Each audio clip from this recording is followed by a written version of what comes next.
Erram Manzil Bharat petrol bunk పెను ప్రమాదం తప్పింది. పెట్రోల్ కొట్టించడానికి వచ్చిన కారులో అగ్ని ప్రమాదం జరిగింది. వెంటనే స్పందించిన పెట్రోల్ పంపు సిబ్బంది అగ్నిమాపక యంత్రాలతో మంటలను ఆర్పారు. ఘటన సమయంలో కారులో ఇద్దరు వ్యక్తులు ఉన్నారు. పెట్రోల్ పంపులో ఉన్న కారులో మంటలు రావడంతో సిబ్బంది, వాహనదారులు భయాందోళనకు గురయ్యారు. మంటలను అదుపు చేయడంతో పెను ప్రమాదం తప్పింది. నా పేరు వెంకటేష్ అండి. నేను కార్లో పెట్రోల్ కొట్టించుకోవాలని పెట్రోల్ బంక్ వచ్చిన. నాకంటే ముందు ఒక 2 కార్లు ఉన్నాయి. దానికోసం నేను పెట్రోల్ కోసం వెయిట్ చేస్తుంటే ఆటోమేటిక్గా ఇంజన్ నుంచి ఫైర్ స్టార్ట్ అయిపోయింది. ఫైర్ స్టార్ట్ అయితే మొత్తం కంప్లీట్గా పెట్రోల్ బంక్ వాళ్ళే, Bharat petrol bunk, Erram Manzil petrol bunk వాళ్ళే ఫైర్ అంతా ఆపారు. వాళ్ళు చాలా సపోర్ట్ చేశారండి, చాలా హెల్ప్ చేశారు.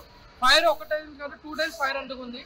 2 టైమ్స్ వాళ్ళే ఆపారు. ఫైర్ కూడా బండి కూడా ముందు తీసుకొచ్చుకుంటే లాస్ట్లో మన పోలీసు వాళ్ళు వచ్చి కూడా వాళ్ళు కూడా ఎంక్వైరీ చేసుకున్నారు, కంప్లీట్ అయ్యి వస్తున్నారు. పెట్రోల్ కొట్టిస్తున్న సమయంలో జరిగిందా ఇది, లేదంటే వెయిట్ చేస్తున్నారు? లేదన్నా, మేము వెయిట్ చేస్తున్నాం. మాకంటే రెండు ముందు వెహికల్స్ ఉన్నాయి. దాని తర్వాత మాకు పెట్రోల్ బంక్ వెయిట్ అంటే వీళ్ళందరూ వెయిట్ చేయమన్నారు. ఆటోమేటిక్గా ఫైర్ స్టార్ట్ అయింది. ఫైర్ స్టార్ట్ అయిన విషయం కూడా మాకు తెలియదు అన్న. వాళ్ళే పెట్రోల్ బంక్ వాళ్ళు చెప్పి మీ కార్లో ఫైర్ వస్తుందని. అప్పుడు దిగి బయటకు వస్తుంటే కార్లో ఫైర్ స్టార్ట్ అయిపోయింది. ఇక వాళ్ళు పెట్రోల్ బంక్ క్రూ అందరూ వచ్చారన్న, కంప్లీట్ టీం అందరూ వచ్చి మా ఫైర్ అంతా ఆపారు.